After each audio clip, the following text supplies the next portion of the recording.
ليلة تاريخية عاد فيها برشلونة إلى سبوتيفاي كامب نو بعد غياب طويل ليقدم عرضا كرويا أعاد وهج المكان وروحه القديمة. أكثر من 45 ألف مشجع حضروا الاحتفال الأول بعد التجديد في أجواء بدت كافتتاح فصل جديد من أسطورة النادي. منذ البداية كان واضحا أن برشلونة لا يريد مجرد عودة، بل عودة مدوية. 4 دقائق فقط كانت كافية ليهز روبرت ليفاندوفسكي الشباك ويشعل المدرجات مبكرا.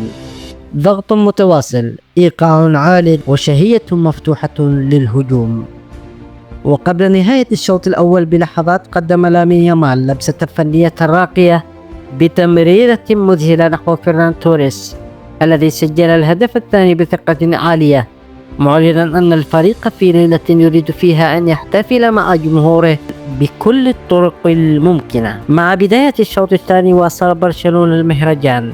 فيرمين لوبيز أضاف الثالث بعد دقائق مستغلا ارتباك دفاع بيلباو، وبعد تدخل عنيف كلف أوهيان سانسيت بطاقة حمراء.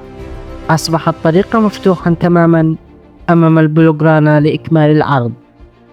في الدقيقة 90 عاد الثنائي يامال توريس ليوقع على لوحة ختامية جميلة، هدف رابع أكد التفوق الكامل وأطلق الأفراح في المدرجات.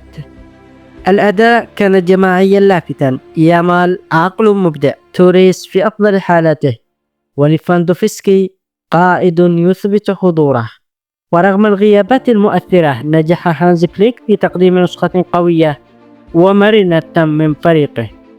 انتصار برباعية وأداء ممتع يضع برشلونة في صدارة الليغا مؤقتا، ويقدم رسالة واضحة: العودة إلى الكامب نو ليست مجرد افتتاح ملعب، بل عودة القوة والطموح والهوية الكروية التي ينتظرها الكتالونيون منذ زمن.